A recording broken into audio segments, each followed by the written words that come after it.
Psych, lore, and insight. Welcome to Psych Lore and Insights. I'm Sarah, your host and a psychiatric nurse practitioner. Also joining us is my brother Steve, an Irish-blooded, natural-born storyteller.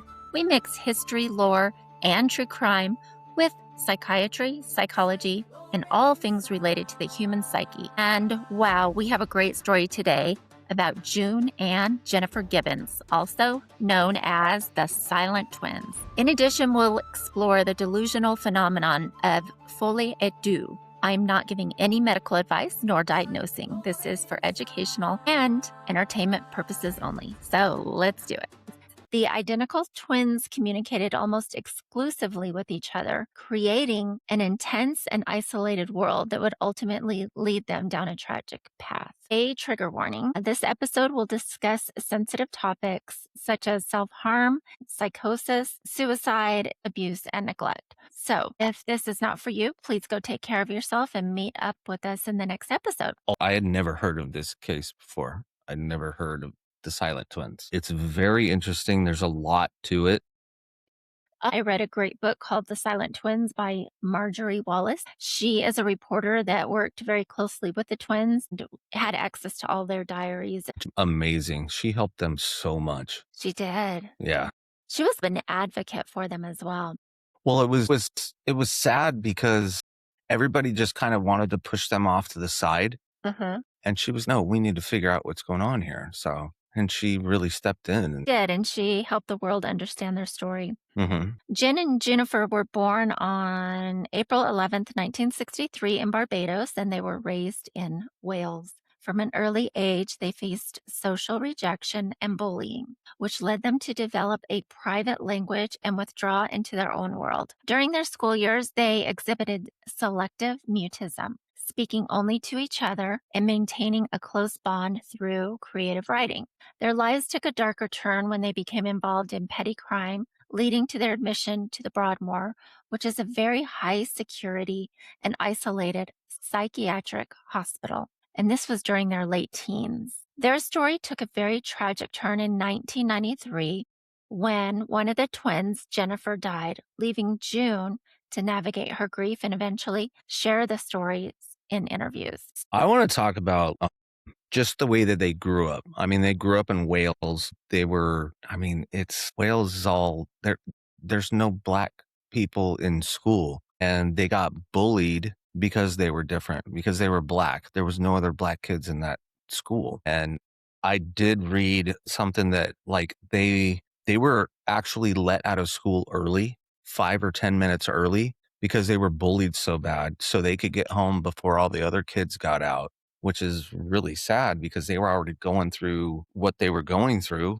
And, you know, they didn't really talk to anybody. They both had speech impediments, and everybody thought that they had their own, what is that word? Cryptophagia? Mm-hmm. Or which is idioglossia.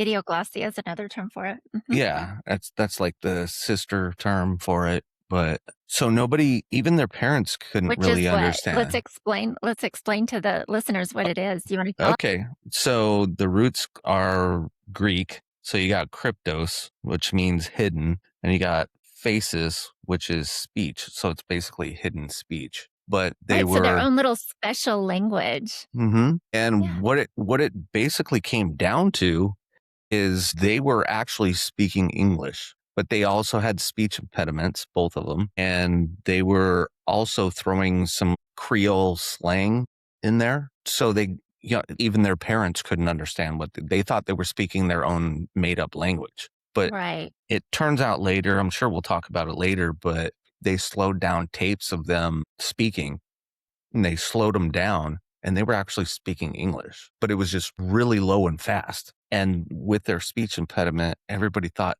it was made up language, but it was not. Yes. And I'm glad you brought up the point how culturally this was very hard for them, right? Growing up in Wales and going to school as the two only Black girls in the school. Hmm. So not only were they very unique in the sense that they're twins, because identical twins, we should point out they are identical twins, Yeah. are pretty rare.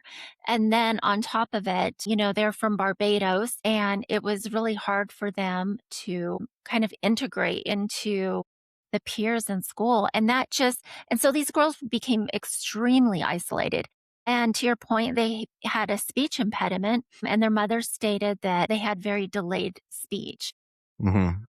And then when They they would like did start they would like point a lot at like what they wanted. They didn't even talk to their mom, really. right, and then when they did start talking, it was mostly just to each other. Hmm. And when she would overhear them and things, it was just this very fast speech that was hard to understand. And Yeah.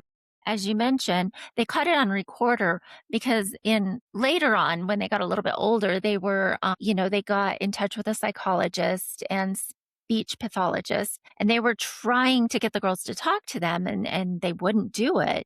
And so they put a tape recorder in the room and left the room and caught it on tape and slowed it down and heard that that was just a very fast, mostly English language with some Creole in it, which Yeah. I thought was very interesting. But yeah, I thought that was, I mean, and then I don't know if you've listened to, is it June or Jennifer? June's her interviews that she does a lot now. I think she's in her 60s or something now. Do you want to describe to the listeners kind of what it sounds like? Well, I can totally understand her. Mhm.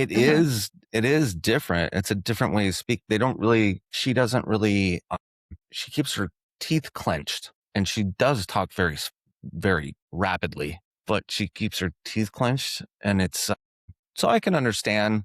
She's been doing interviews and stuff after her twin passed away. She's been doing a lot of interviews, and she talks a lot more. She still writes all that.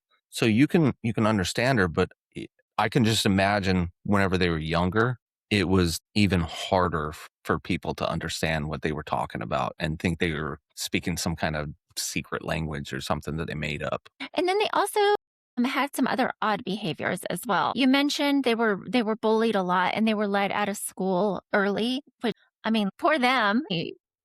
Instead of, I don't know, telling people not to bully, they just like push them, okay, get out of here before you get bullied. It wasn't like fixing the problem. It was like Exactly. sweeping them off to the side, and yeah, it's just a different time. And they would mimic each other's behaviors and they would move very slow. Hmm. So when they were walking home from school, they would be in a single line, one in front of the other, in very slow, methodical movements that were very in sync with each other. Just mimicked and mirrored each other. Right. And it was like there was this secret bondage. At first, it seemed they would not speak to other people. There was with selective mutism, there is usually a high degree of social anxiety, which Why fits, you right? can That you can that tracks imagine. here. Absolutely. Yeah, but then there was this. It became an expectation. They wouldn't almost allow each other to do anything else. When one would try to maybe speak out to someone, the other one would give a look or something, and it Yeah. was like And it they was, made this secret pact.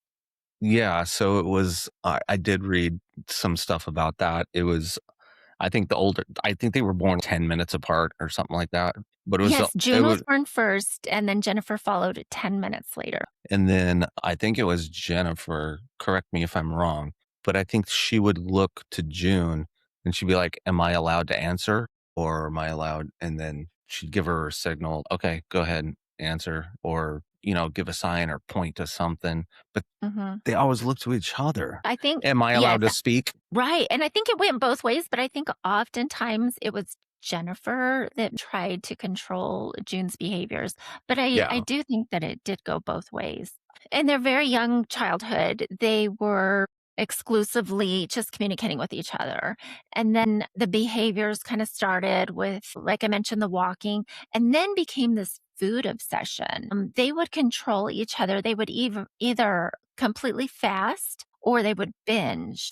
They would like, take turns. So some odd eating behaviors, and it was some body dysmorphia. They wanted the slimming disease. They always wanted their cheeks to be very sunken in and slim, and always comparing if one looked thinner than the other. the other one has to catch up or match the other. If you have a twin and everybody's like, oh my, you guys are just identical, you're the same, that I don't know what that would do to you. And you can't be your own person. And then if one loses a couple pounds, you feel like, well, I have to lose a couple pounds because we're the same. And then I don't know, man. Yeah, it's a trip.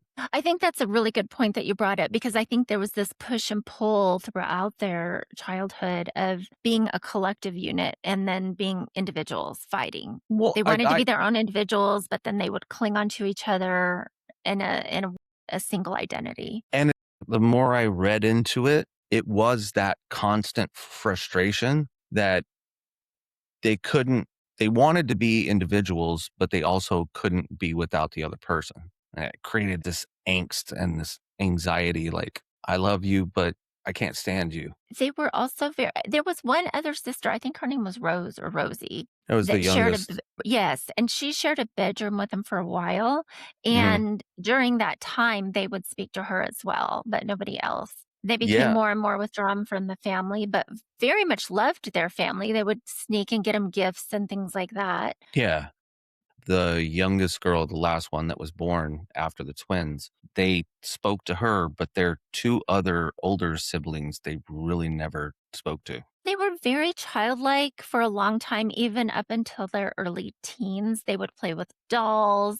They had these very elaborate Yes, they did. stories about their dolls. They would make them, and some of them were very macabre and morbid, the stories that they would come up with of Well, ways didn't that their they? dolls would die and things like that. Yeah. Didn't they come up with, well, this doll married this doll and this doll died? And I think that's where their creativity later in life came from, like in their diaries and stuff. And they started writing stories. They were actually very, very intelligent and they were very creative as well. They could have made some movies and stuff that, Well, one of them wrote a book, I believe it was June. She got it published. It was called The Coca-Cola Addict, I believe. yes, the Coca-Cola, Coca-Cola Addict. Yeah. Pepsi Cola out. Oh, no. Don't do that. Trademark. I committed a sin. Okay, the Pepsi Cola Addict. It was the Pepsi Cola Addict. Yeah. Okay, And my apologies, yes. Pepsi. So June wrote, it was a novella. She was 16 years old whenever she wrote that. And it took several years for it to get published, but she did not give up. No, she actually paid 800 pounds of money that she saved up, and it actually got published in 1982. They gave her a single copy in return, but it's thought that less than 10 original copies even survived. So there's probably only 10 copies of that book on Earth. Wow. Okay, if you're out there in the world and you have a copy, email me. Love to get our hands on that. They were receiving services like speech therapy, psychotherapy. During, I think it was some point in their teens, they started getting assistance. I think it's what we would consider like disability checks, but they would go directly to the girls. And so that's how they had all this money to spend on writing materials, and they would order things and have them delivered. They would have typewriters and paper, and they would order magazines and all these things, and just stay in the room together and stay up all night and write. And I think, to your point, they use that writing as an outlet and were very creative that way. Well, I mean, I can only imagine if you only talk to each other and you're out in the public and you're going to school and everything. And I mean, where else do you're holding everything in? You feel like you can only talk to each other. That probably created a flood of just creativity. Where else are you going to pour it all out? Yeah, exactly. Have an outlet. I have all this stuff in, but I can't talk to people. All the things that are inside of you, all your emotions, everything, like, where do you put them? So it came out in creative ways. Their teenage years started becoming more mature and wanted to start seeing boys and drinking and just doing what teenagers do. Yes, teenagers, they have this desire to be social. And, hormones are happening and things. And they met these boys, the Kennedy boys. Yep. Who were American. And I have to say, these girls were obsessed with anything American. They just thought everything American was so exciting. They were just enamored, and these boys were troublemakers, right? And they introduced the girls to alcohol. And I think for the first time in their lives, they felt uninhibited, which felt really good. And uninhibited in speech and other things. So they became very involved in sex and Hmm. drugs, and they were sniffing glue. These Kennedy boys were very much into crime and arson. And after they moved away, there was this big void for June and Jennifer after the boys moved away. They couldn't really connect with any other teenagers other than sexual encounters, which then kind of they started having bad reputations and people started talking very more negatively about them. The first one that lost her virginity. So the two boys that you're talking about, they were really interested in the first boy, but then he had a brother. So the first brother blew him off. This could be lore, but it's rumored that I don't remember which sister she lost her virginity first to the second brother. And then a week later, the other sister lost her virginity to the same brother. They were like in competition and just like, well, if she did it, I'm going to do it. And it goes back to that love-hate relationship with them. They were so competitive with each Mhm. other and they wanted their own identities, but then it's like, we have to be the same. Mm-hmm. And here you add alcohol and drugs into the mix and teenage hormones, and they're just uninhibited. And then when the boys moved away, they're looking for an outlet, and they became very involved in crime and breaking into places, they being June and Jennifer. It was a Yeah, tractor store. Yeah. yeah. They set it on And fire. and And then they they just loved it, sat. watching it burn. Yeah. They watched it burn and it was like, we did that. Well, I wanted to quote June. She said, "Arsonists are only looking for sexual fulfillment." So I didn't I come think she was across that somewhat one. insightful. Breaking and entering, theft, vandalism. They also attempted to burn a department store. So, but this is all, so they were 18 or 19 years old when all this was going on. And this is the first time they started getting into the court system. And So yeah, that is what led to their admission to the Broadmoor, which is a very high the broad. security psychiatric hospital in London. And it wasn't for treatment, it was for confinement and controlling behavior. Well, it was, and it housed some very, very bad people too. So And they it was a were, mix, right? yeah, they were in there with murderers and serial Mhm. killers and all kinds of stuff. People with severe mental illness and then people that just had some personality disorders. And then also they were the youngest women ever to be admitted into the Broadmoor Mhm. at that time. Just imagine this very strict, high security psychiatric hospital mixed in with all of these others. And the judge sentenced them to an undetermined amount of time. Yep.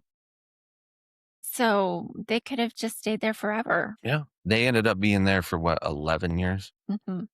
I think it was 10 or 11. Yeah, it was a long time. I mean, not saying that what they did wasn't terrible. Well, yeah, but you can't do that stuff. You have to pay 11 years for these two girls, the first offenders. They were just, first offender, 19 years old, or, teenagers that just got into some shit. I mean, come on, man. That's harsh. Undetermined is what blows my mind. If they would have said 3 years. I think it said indefinite, actually. It was indefinite. It was indefinite. Right. So, yeah, I mean, I don't know. It's horrible. Little side note here. Do tell. Famous residents at the Broadmoor. Yes, do tell. Included some of the most notorious names in British criminal history. So they were here with these people. I haven't looked up these people because we don't live there and we're not familiar with them because we're American. We're not from London. But a man named Peter Sutcliffe, he was deemed the Yorkshire Ripper. That sounds terrible. They were in there with him. What was his name? Peter Sutcliffe. Oof. And then there's another guy named Ronnie Kray, spelt with a K, Kray. He was one of another set of twins, the infamous Kray twins, who had ruled the East End criminal underworld. Ooh. So they were in there with those guys. Wow. And they're just 19 and they just set a couple fires. Yeah, they're going to improve their mental health, right? No. They were seen by a doctor at the Broadmoor. Dr. Hamilton categorized them as psychopaths, which is really interesting because psychopathic behavior would indicate a persistent pattern of that irresponsible and aggressive criminal type behavior. So they didn't have that background. It wasn't No, they persistent. didn't. It was a moment in time. Yeah. They get a little drunk, smoke some weed, and they go start some trouble. And this was after they had been around those boys that kind of took them down this path, right? Yeah. So I don't agree with that. I'm not diagnosing, I'm not undiagnosing, but I thought that was interesting that he categorized them as psychopaths. That would be like if whenever I was that age and I was causing all kinds of trouble and shit, I was getting into Now, do you want to get into that? if somebody called me psychopathic, well, I wouldn't take it that far. Yes, I'm a troublemaker, but come on, man. I was scaling the building and I broke into the Hotel Clovis.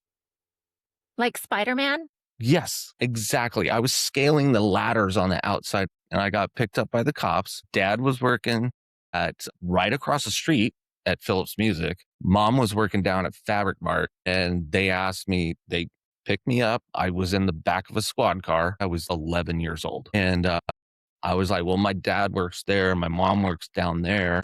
And they're like, well, where do you want us to take you? To Fabric Mart. Because I Take didn't me want to my mama. I was like, no, I'm not dealing with my dad. Nope. Actually, mom was pissed. So I probably should have gone to dad's shop. I don't think we ever damaged anything. I hope you didn't. I don't know. Maybe don't say on. I don't think I didn't Definitely no really. fires were started. No, I never started. Well, I did one time. In a building? I started a dumpster fire in an alley. I did do that. I lit a match and I threw some trash in and threw a match in, and the cops were actually called and fire engines came and everything. And I was like, yeah, I did that shit. I'm so sad that you don't have kids. You don't have- you I don't have need kids, man. Could you imagine the kids that I would have that would pay me back for all the dumb shit that I did when I was young? Yeah, thank you for sharing your childhood Yeah. with us. All right. Story time with Steve. Later, while the girls were still at the Broadmoor, they were diagnosed with schizophrenia, which is very interesting. I'm not seeing the symptoms of schizophrenia, but again, I Right. didn't assess them in person. I am not their provider. They did have some paranoia. They were put on several different medications. I have Jennifer on an antipsychotic. She was receiving injections.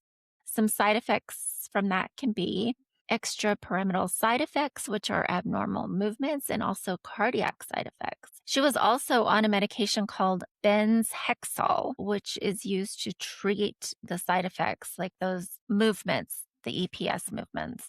Mm. Then June, she recorded in her diary that she was taking 13 tablets a day.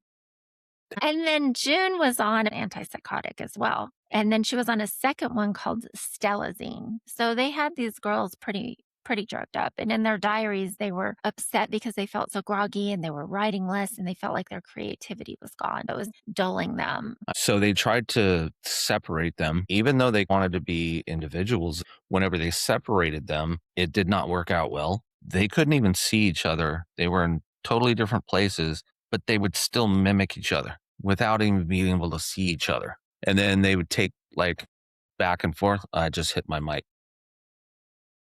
Sorry, Then listeners. yeah, my bad. There But is then a they thing would. called twin telepathy. I mean, it's kind That's of been very real. well, yeah, there's no scientific proof, but there are a lot of examples, aren't there? Anecdotal examples of it. I remember listening to I don't know how many examples of twins. One of them wakes up and they're having a nightmare and that something happened to their twin, and it turns out something did happen to them. How did they know that? There's like my twin is in trouble, and then yeah, they actually were. It's just some kind of telepathy stuff.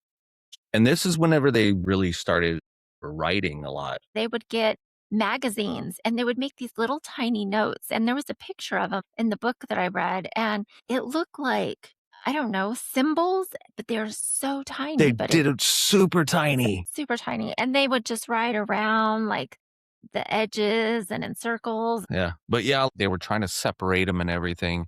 And they would go catatonic, alternate between not eating and then I did see a video, a footage of one of and she's just catatonic and she's not moving at all. Right. Like a The staff zombie. would have to like lift them into Mhm. bed Yeah. because they were so catatonic.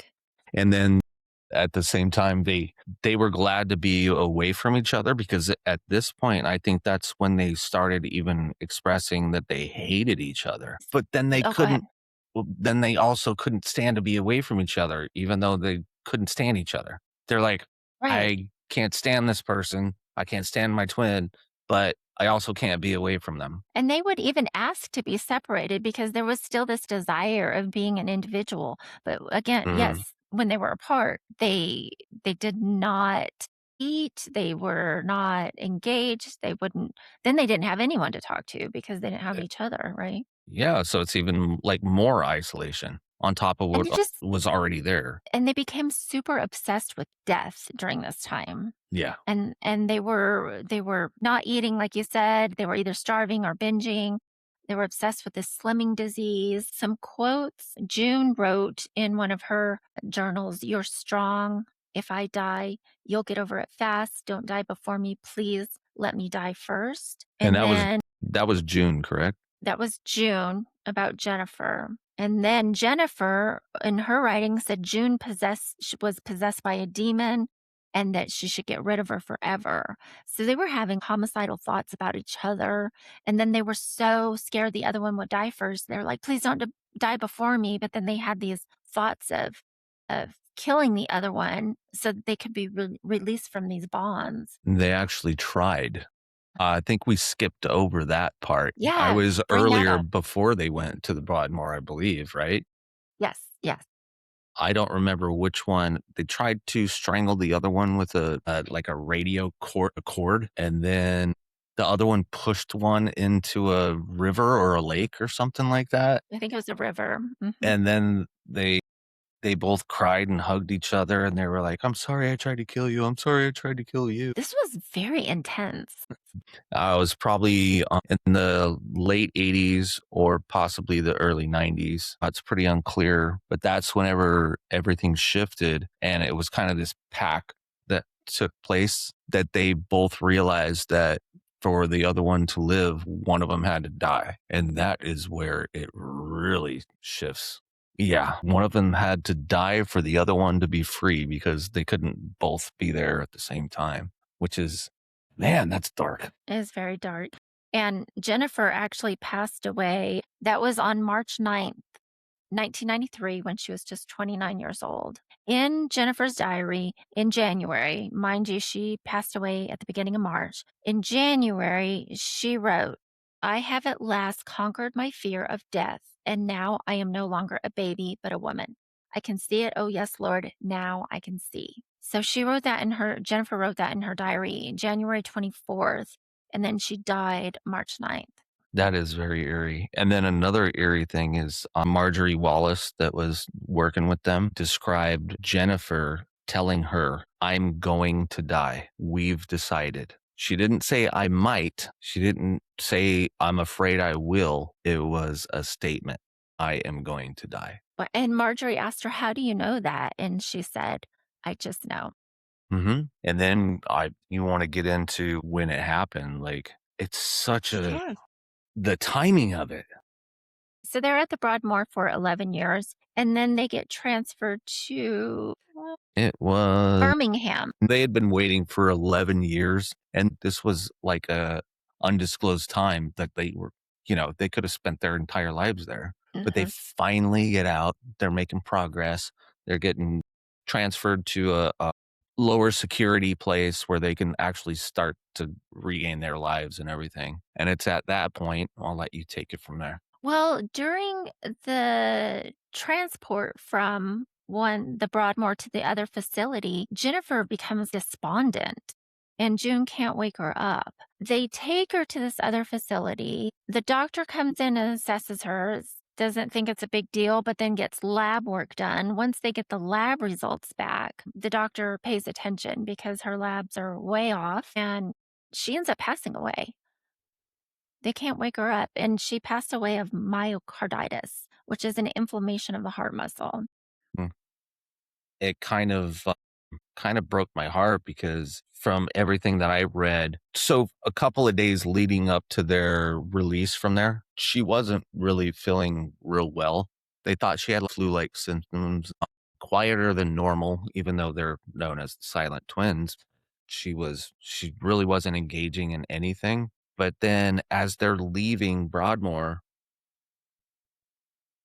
they're not even that far out of Broadmoor, and she lays her head down on her sister's shoulder, and then she just passed away after that. That was it. And it's And like, it's so sad, isn't it? and then it's that pact. Did she will herself to die? I will say this, when Marjorie visited the girls before they got transported, she said that Jennifer looked almost emaciated, very thin, whereas June looked healthy. Mm. So I don't know. I mean, people can draw their own conclusion. We don't really know what happened. No, it's just a mystery. It's like, how does that happen? Well, and endocarditis that killed her is usually caused by a virus, but the blood work didn't show that she had any virus. And Yeah, there was another no cause, poison, no trauma, poison. That's what I was saying. no nothing. Another cause could be poison, but they didn't. I don't know Nothing what in tests there. they ran, but they didn't disclose any poisoning. Yeah. But as we learned, the psychiatric medications can cause heart conditions, not usually endocarditis. If she was starving, she may be more at risk for problems with her heart. But it is a very odd picture, though, I have to say. Yeah, I'm going to read a quote from June. And this is after Jennifer passed away. She said, "At long last, I am all June. I am not part of Jennifer. Somebody had to break the vicious cycle. We were a burden to each other." Yeah, that's I just can't imagine that they had that much power over each other, mm-hmm. that they And can become, individuals. and then another thing that June said after Jennifer passed away, and this is a direct quote. June said on her podcast, she said, "Jennifer has given me the gift of life. She's done it." I don't know if anyone has come out and asked her. I didn't Yeah, see I it don't know. anywhere. Did you? If Mm-mm. they planned that, or if Jennifer did anything to end her life? I have no idea. I don't think she said anything. Well, I wanted to read the entry of Jennifer's last poem before she passed away. It says, "That too was our laughing, that too was our smiling. Now I am dead, and that too is your crying." Wow.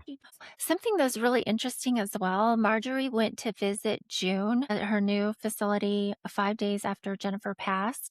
And she described June as very poised and wearing a t shirt that said, "I am sexier than this t shirt," and that she was speaking very freely and eloquently. And June said, "I feel like I might be on a high."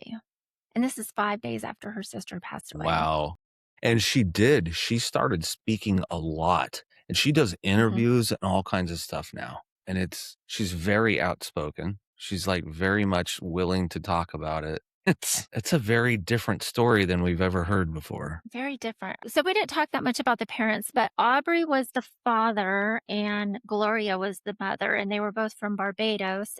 Aubrey, he was in traffic control, but then he joined the Royal Air Force. And so they were RAF. moving around a lot from different base housing. And that was another issue with them growing up. Not only were they the only Black girls in the class, they were twins, they had a speech impediment, and they were kind of, gypsies moving They were around a lot. going around everywhere. So that became very difficult. But after Jennifer passed, Aubrey said that when they were born, he was told that twins were a blessing. Gloria's response was that the twins were very mysterious. And she said, "It is so odd. I don't know. Something is strange." Whoa, I didn't know. Wow. That was what the mom said. Okay. So, in the Barbadian society, there is a lot of superstitions and spiritual significance around twins. They're often viewed as special or mystical, and believed to possess special powers, and that they were a blessing, a good fortune, a favor of deities, and that often there were special rituals around the birth of twins. So, now I just wanted to talk a little bit about the psychology and psychiatry aspects of the story, not diagnosing or undiagnosing anyone. Just wanted to kind of use it as a sounding board for discussion. So, we talked about that selective mutism. This can be pretty common among kiddos. It's characterized by an inability to speak in certain social situations. So, they can be extremely anxious in social situations. But selective mutism isn't just about not speaking and social anxiety. It can often be an underlying reason that that child is choosing not to speak. And it's very important to treat that. So, really getting a good assessment and history of what's going on at school and at home and trying to understand is this behavior just happening at school or just happening at home? And if so, kind of what's going on in that environment? Or is it global? Is it happening everywhere? And then we talked about the idioglossia, the private language that often happens with twins. It can be pretty common, And but then it's got different terms, right? Are they all the same? Cryptophagia and then idioglossia, is that how you say it? uh yes, And then, like you said, also selective mutism. mutism. Yeah, kind of all the same thing, correct? Or am I wrong? No, the selective mutism is that that child won't talk around certain people or any Okay, people. all right, Idioglossia is the actual language that the twins are speaking. okay. Yeah, good question. Then I wanted to talk a little bit about attachment issues. So, it's attachment issues can be a trauma response, and that's a difficulty forming attachments from early on. So, it seems like they had a very insecure attachment style. So, even with their parents, even their mother, they were not very close with. So that's another aspect. And so there was this cycle of bullying and then insecure attachment and then social withdrawal, which led to more isolation, which led to decreased mental health, which led to them being bullied more. And then it's just this vicious cycle that keeps going, leading to a lot of psychological distress that just kind of worsen their situation. And And isn't it kind of, I mean, it makes total sense. And there was the twin Jennifer's that's still alive. She actually said that nobody could understand them and they were being bullied and everything. And every time they talked, people couldn't understand them. So they just like on purpose, well, then we're just not going to talk anymore. It's like that cycle of it just made it worse and worse because they're like, well, we are trying to talk, but nobody can understand us. So now we're really not going to talk, which is right, it's just this that's sad. cycle of it is Yeah. sad.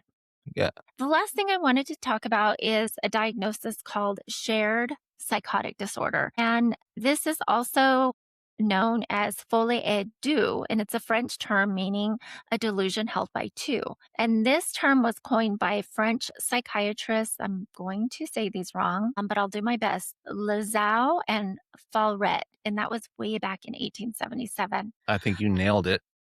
You think? Did Yep. I sound France? I, So this is a delusion held by two, and usually there is a primary person that has the delusion, and then there's the secondary person is more gullible and susceptible, and they're kind of pulled into that primary person's delusion. If separated, the secondary person can lose the delusion. So in treatment, they should be separated. So actually, they were doing the right thing. Although we saw with June and Jennifer, it didn't really help when they were separated. no. When they were together, they would fight or do these odd behaviors. And when they were separated, they become catatonic and not eat until they were separated by death, which is just tragic and horrible. Well, that's the hardest. That's the one thing I can't wrap my brain around. So they didn't want to be together, but they also wanted to be separate.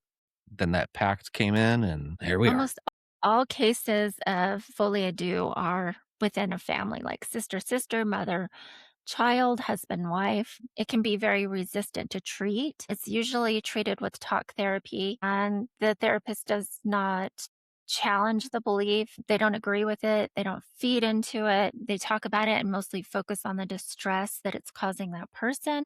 And then after a while, start doing some reality testing with the individual. Medication is usually not involved. However, if there is very severe agitation, antipsychotics can be used. There were some other classic Folie Deux examples. Really? One was the Papin sisters back in 1933. Lee and Okay. Christine, they were two sisters from France that held delusions that led to a brutal murder of their employer and her daughter. Okay, hold on. I have And to write this down because I want to look it up. What are they? What? the Papin sisters, Papin. I didn't do any research on them, but I'm pretty sure I need to look into that. Happened, sister. Lee and Christine. Then the second one I jotted down was called Gothic Relationship, and it was back in the 90s. Okay. Two women shared a delusion that they were connected through supernatural bonds, and they had these very bizarre rituals. I would love to learn about what these rituals were, but it led to some kind of legal issues. Okay. So sounds like illegal, bizarre rituals, I'll have to check if that you will. out. Yeah. So I think that these two were very complex. I don't think there was one thing going on. I think there was a lot going on. You had the bullying, them being seen as outcasts, them having speech impediments, the social isolation. It was a very complex phenomenon that was going on. I think everything just lined up just in the Terribly. right terrible time. Yeah, exactly. I guess to wrap it up, like on my part, is this family deserves to have their story recognized. It's not to be treated lightly like, wow, this was weird. But I'm just glad that a lot more knowledge and recognition goes into this type of behavior now than back then. And just, I hope we treated it with care and a lot of respect. Beautifully said. Good job. I love that. And thank you all for joining us today.